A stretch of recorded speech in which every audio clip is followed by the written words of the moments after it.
কেমনে থাকবো অন্ধকার ওই কবরে, কেমনে থাকবো অন্ধকার ওই কবরে।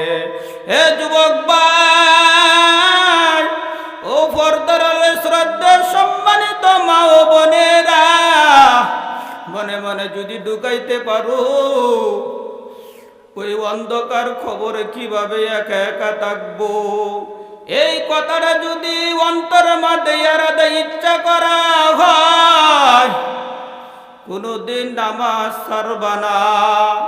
ও মা, ঘরের মধ্যে টেলিভিশন দেখো, নামাজ পড়তে পারতাছে না, ঘুমা।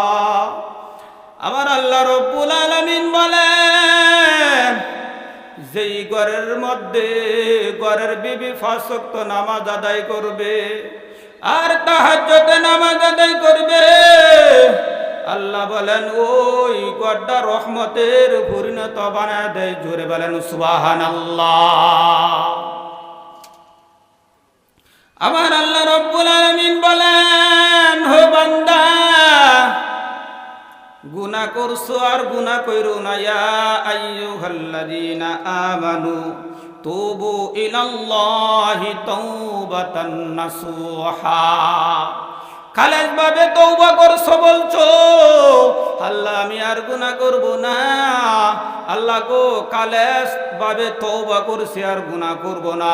আল্লাহ রব্বুল আলামিন বলে, বান্দা যাও, তোমার সমস্ত জিন্দেগির গুনাহ খাতা মাফ করে দিয়েছি। জুড়ে বলেন সুবহানাল্লাহ। খালেজ ভাবে যদি তওবা করেন, আমার আল্লাহ গুনাহ মাফ করে দিবেন। বুঝেননি?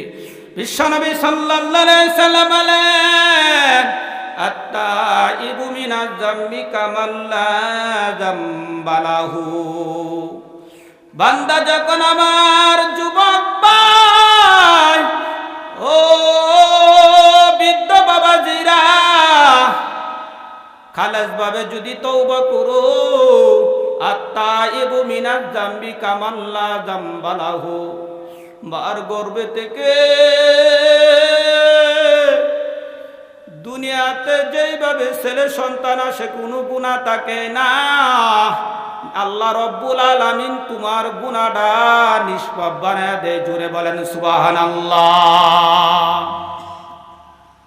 আমার আল্লাহ রব্বুল আলামিন মাফ করে দিবেন, কিন্তু আমরা তওবার মতন তওবা করতে পারতাছি না।